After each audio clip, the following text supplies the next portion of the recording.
The ocean does not care. It does not register the weight of what floats upon it. It does not remember what it has swallowed. It moves with a terrible, indifferent rhythm, wave after wave, pushing outward toward edges that do not exist. And on the morning of December 4, 1872, somewhere deep in the cold waters of the Atlantic, between the Azores and the coast of Portugal, the ocean is doing what it always does. It is waiting. She appears out of the fog like a ghost. A two-masted brigantine, 103 feet long, her hull painted dark, her sails billowing unevenly in the Atlantic wind. She is not anchored. She is not moored. She is simply drifting, alone, without course, without purpose, turning slowly in the current as if she has forgotten where she was going. Her name is painted in fading letters along her bow. Mary Celeste. From a distance, she looks fine. More than fine, in fact. She looks as though her crew has only just stepped below for breakfast. Her rigging is partially intact. Her sails, though ragged at the edges, are still mounted. There is no fire. There is no visible damage. There is no distress flag flying from her mast. There is only silence. And then, as the wind shifts slightly, something becomes clear. The main hatch is open.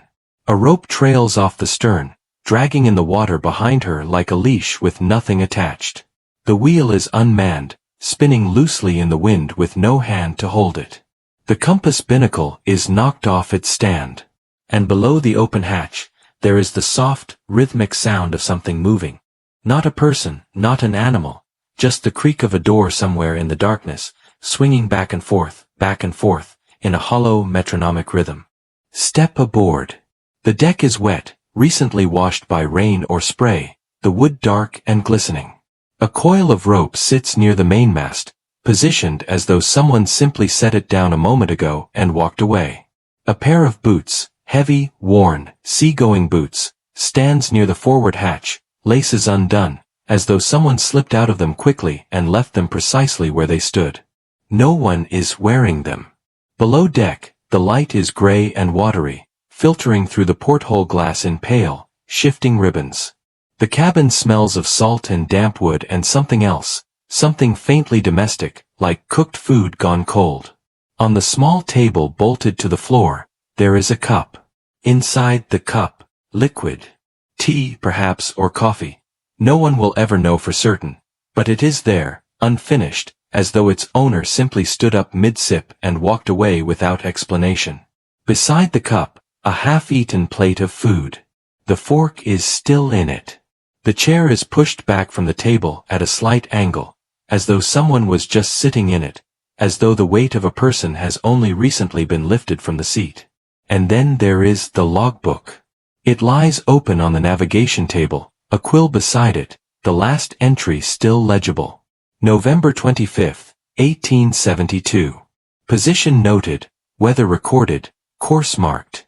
Everything routine, everything ordinary. The careful handwriting of a disciplined man noting the unremarkable details of an unremarkable day at sea. The entry ends mid-sentence. Something happened out here. Something happened to the 10 people aboard the Mary Celeste. Captain Benjamin Briggs, his wife Sarah, their 2-year-old daughter Sophia, and a crew of 7 experienced sailors.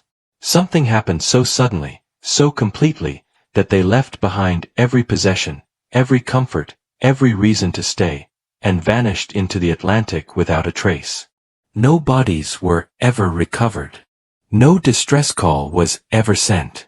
No explanation has ever, in 150 years, been proven beyond doubt. But the story does not begin here, on this drifting, empty ship. It begins months earlier, in a world that was entirely ordinary, and that is what makes it so terrifying. Benjamin Spooner Briggs was not a reckless man. This is the first thing to understand about him, and perhaps the most important. Born in 1835 in Wareham, Massachusetts, he came from a family steeped in the sea. His father had been a captain. His brothers were captains. The ocean was not a mystery to Benjamin Briggs. It was a profession, a discipline, a language he had spoken since childhood. He had commanded vessels across the Atlantic multiple times without incident. He was known among his peers as methodical, devout, deeply reliable. A man who checked his charts twice and prayed in the mornings. He was 37 years old in the autumn of 1872. He had a wife he adored and a daughter who was barely old enough to walk, and another child, a son, Arthur, who was old enough to attend school and had been left behind in Massachusetts with his grandmother. Arthur would not see his father again. Sarah Elizabeth Briggs was 30 years old, educated, musically gifted, deeply in love with her husband, and fully aware of the risks of the life they had chosen together. She had sailed with him before. She was not naive about the ocean's power. Her letters from this period, collected by historians, pored over by researchers for generations, reveal a woman of warmth and practicality, who packed her harmonium for the voyage because she believed in carrying beauty into difficult places. She brought the harmonium aboard the Mary Celeste. She would never play it again. In a letter written to her mother-in-law shortly before departure, Sarah described the ship as in excellent condition and expressed her excitement for the journey. She wrote of little Sophia's energy, of Benjamin's steady mood, of her hopes that the crossing would be smooth. The letter is warm. It is ordinary. It is the kind of letter written by a woman who has no idea that it will be one of the last things she ever writes.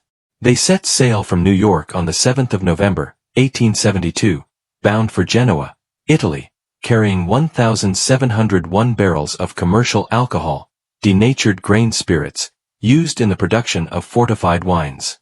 The cargo was legal, routine, and unremarkable. The voyage was expected to take approximately a month. The crew assembled by Briggs was small by modern standards but entirely normal for a vessel of this size. 7 men in total, drawn primarily from northern Germany and Denmark, experienced sailors all. Albert Richardson, the first mate, was a steady and trusted officer. The rest of the crew, though less documented in the historical record, were working mariners who knew the Atlantic well. There is no known history of conflict aboard, no record of discontent, no logged complaints. Everything, at departure, was ordinary. The first days of the voyage were rough. The Atlantic in November is rarely kind. Cold swells, shifting winds, the kind of restless sea that demands constant attention. The Mary Celeste made slow initial progress. In the logbook entries from the first weeks, Briggs noted difficult weather, tracking their position with care, adjusting course as the conditions required. His handwriting, consistent and clear, speaks of discipline even in discomfort. There is nothing strange in those early entries. Nothing that foreshadows what is coming. And then, it gets stranger. Because somewhere in the span of those last recorded days, between the final log entry on November 25th and the moment the ship was discovered 10 days later, something happened. Something that erased 10 people from the face of the earth so completely that their absence left almost no trace. Almost. It was the crew of another ship, the Dei Grazia, a Canadian brigantine also bound for Gibraltar, who first spotted the Mary Celeste on the afternoon of December 4th, Captain David Morehouse, who had actually dined with Benjamin Briggs just days before both vessels departed New York, was on deck when the lookout reported a ship behaving strangely in the distance. She was moving erratically. Her sails were set badly, some reefed, some deployed in a combination that made no navigational sense. She was yawing back and forth across her course, as if no one was at the helm. Morehouse watched her for 2 hours before deciding something was wrong. He sent 3 men across in a longboat. Oliver DeVoe, his first mate, led the boarding party. What they found when they climbed the side of the Mary Celeste would stay with them for the rest of their lives, and would haunt maritime history for a century and a half afterward. No one answered their hails. No one came to the rail. No one was there. DeVoe moved through the ship methodically, room by room, hatch by hatch, his account later recorded in precise and careful testimony. The ship was wet below decks, 3.5 feet of water in the hold, which was more than normal but not enough to cause panic. The pumps were functional and could have dealt with it. The galley stove was cold, the fire long extinguished, though the stores of food remained intact and substantial. The cargo, all 1,701 barrels of alcohol, was almost entirely present and undamaged. Personal belongings throughout the ship were untouched. Clothing, jewelry, money, books, the sewing machine belonging to Sarah Briggs, the harmonium, still in the cabin, its keys silent. None of it had been taken. None of it had been disturbed. Whatever had driven 10 people off the ship, it was not theft, and it was not the measured calculation of people planning to survive. It looked like something else entirely, like panic or compulsion, or an event so sudden and so overwhelming that survival instinct overrode every rational thought. One detail above all others would torment the investigators who came after DeVoe. The ship's lifeboat, a small vessel typically stored on deck, was gone. But not simply gone. The davits from which it would have hung showed evidence that it had been launched, not swept away. And the long rope trailing from the stern, dragging in the sea. Some investigators later concluded that it might have been a tow line, running from the lifeboat to the ship, a connection between the two vessels as the crew evacuated. A connection that had, at some point, snapped. A connection that had parted without anyone pulling the survivors back aboard. But this detail changes everything, because it suggests the crew left voluntarily, not desperately, not randomly, but in an organized evacuation. Which means they believed, in that moment, that the ship itself was about to kill them. What could have made them believe that? The inquiry that followed was presided over by Frederick Sully Flood, the Attorney General for Gibraltar, a man whose suspicions ran, from the beginning, toward foul play. He examined the ship himself. He noted what he believed were bloodstains on the deck and on the captain's sword, found stored in the cabin. He concluded with great certainty that something violent had occurred. He was almost certainly wrong about that. The supposed bloodstains were later analyzed and found to be nothing more than rust or plant matter. No human blood could be confirmed. The sword, dramatic as it appeared, bore no forensic evidence of use in violence. Flood's theory of mutiny or murder dissolved under examination, but the inquiry had already inflamed the newspapers, and the newspapers had already inflamed the public imagination, and the public imagination, once ignited, does not easily return to facts. The story spread through the English-speaking world like fire through dry timber. Every major newspaper carried it. Every detail was embellished, reinterpreted, dramatized. A half-eaten meal became a feast interrupted mid-bite. A slightly warm stove became a still-boiling kettle. Details that were never confirmed entered the popular record as fact and remained there for generations, hardening into myth, becoming so thoroughly embedded in the story that even today, professional historians must spend significant effort peeling away the layers of fiction to find the bare bones of what actually happened. What actually happened remains unknown. And then, a decade later, it gets worse. In 1884, a young writer named Arthur Conan Doyle, not yet famous, not yet the creator of Sherlock Holmes, working as a ship's doctor between literary efforts, published a short story in a British magazine. The story was called J. Habakkuk Jeffson's Statement, and it was presented, with deliberate ambiguity, as a first-person account by a survivor of a vessel called the Mary Celeste, its name changed by a single letter. Doyle invented details wholesale, a mysterious passenger, a racial conspiracy, a dramatic confrontation.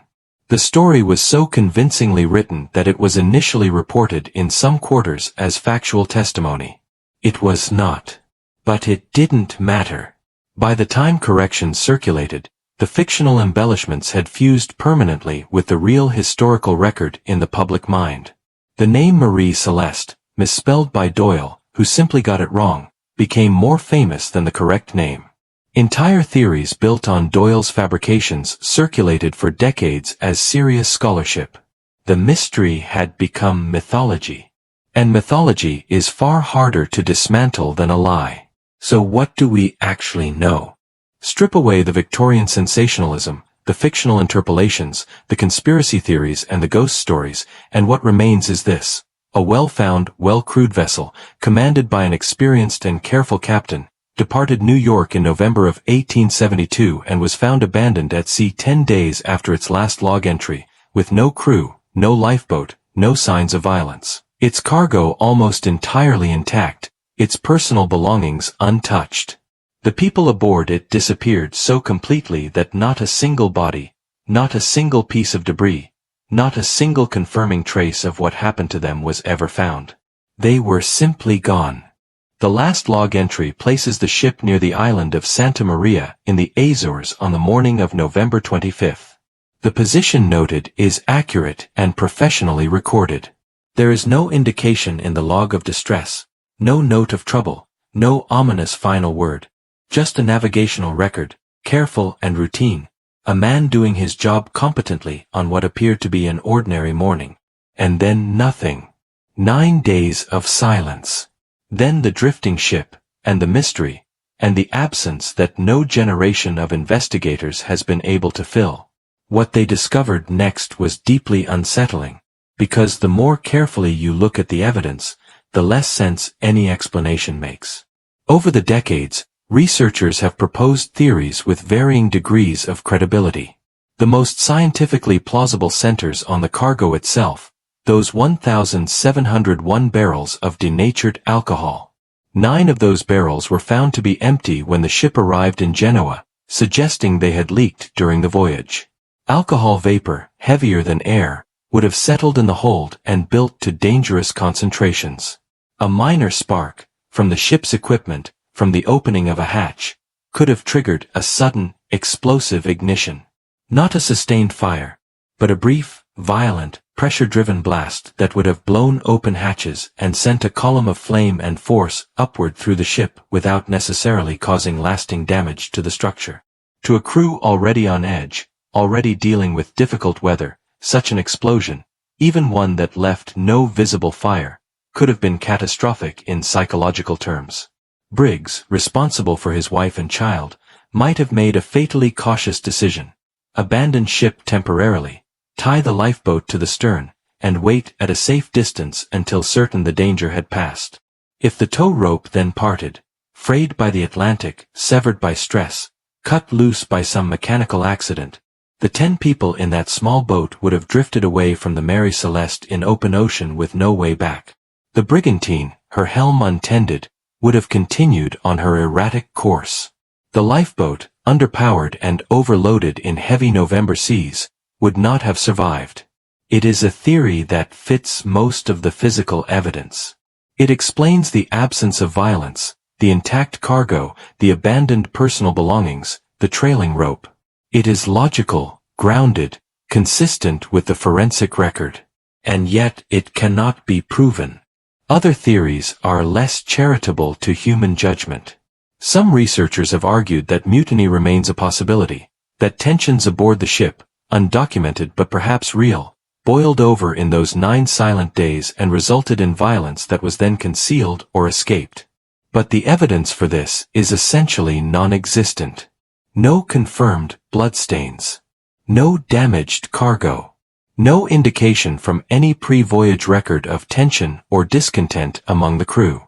There are those who have proposed a waterspout, a maritime tornado, capable of producing sudden, terrifying atmospheric effects that might have panicked an experienced crew into abandoning what was in fact a seaworthy vessel.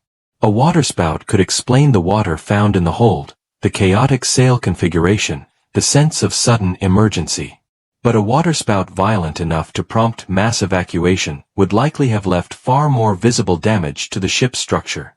There is even a seaquake theory, a submarine earthquake, generating a deep, rolling shockwave through the hull that would have felt, below deck, like the ship was breaking apart. Seaquakes have been documented in maritime history, producing exactly the kind of sudden, inexplicable, terrifying sensation that might cause experienced sailors to abandon an otherwise sound vessel. The area where the Mary Celeste was sailing is geologically active. The possibility cannot be entirely dismissed. None of these theories can be confirmed. All of them can be challenged. Each one explains some of the evidence and fails to explain the rest, and together they form a collection of plausible narratives, none of which can be elevated above the others with any confidence.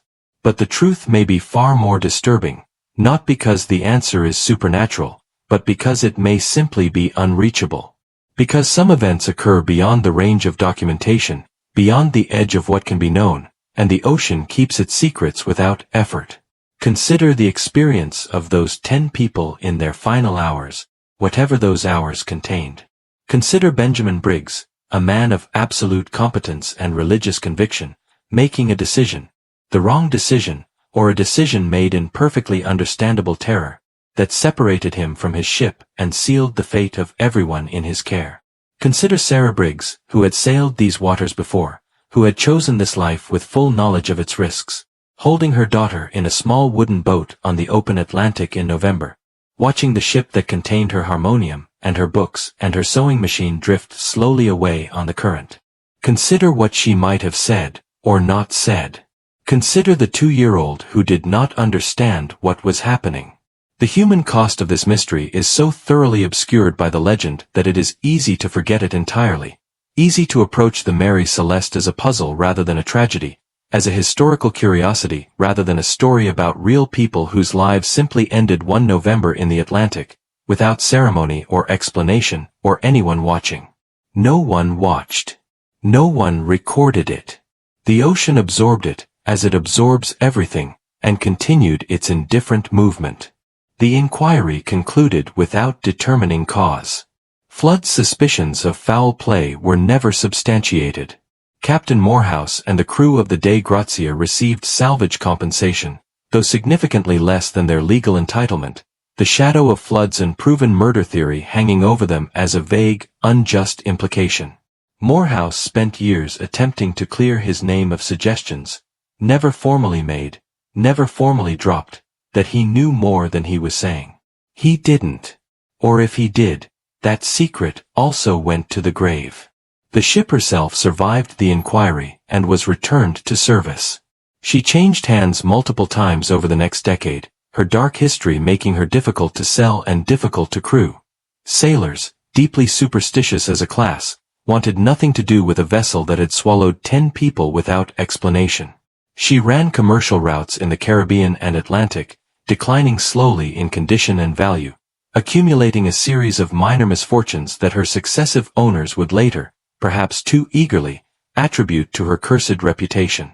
In January of 1885, her final captain ran her deliberately onto a reef off the coast of Haiti in an attempted insurance fraud.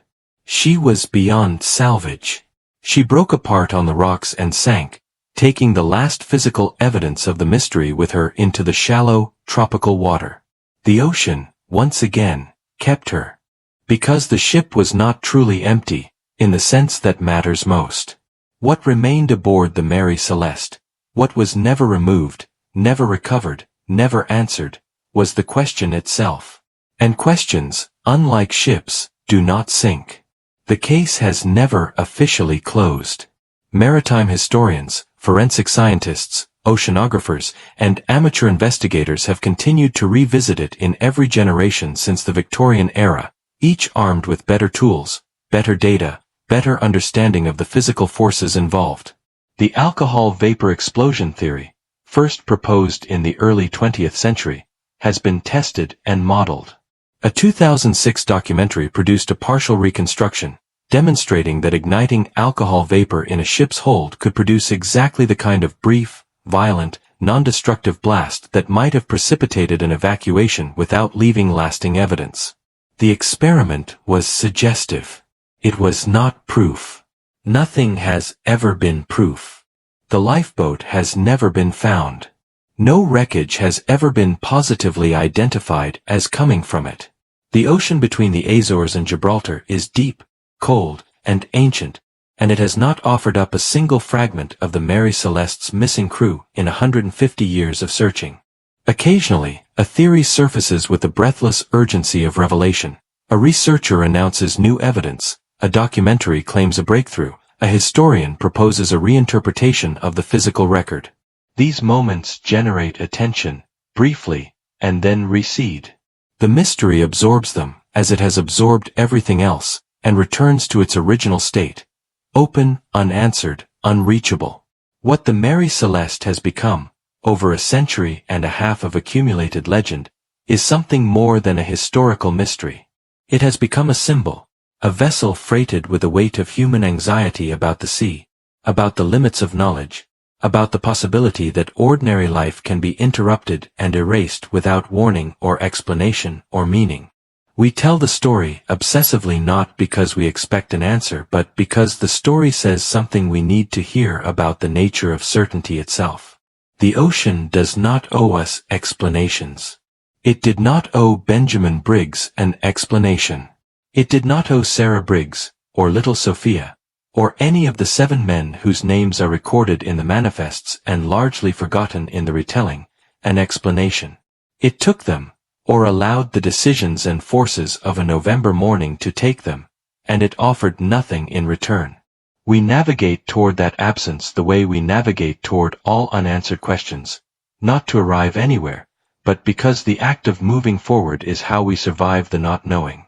Every researcher who has opened the logbook, every historian who has re-examined DeVoe's testimony, every documentary filmmaker who has pointed a camera at the gray Atlantic and tried to make it give something back, they are all doing the same thing.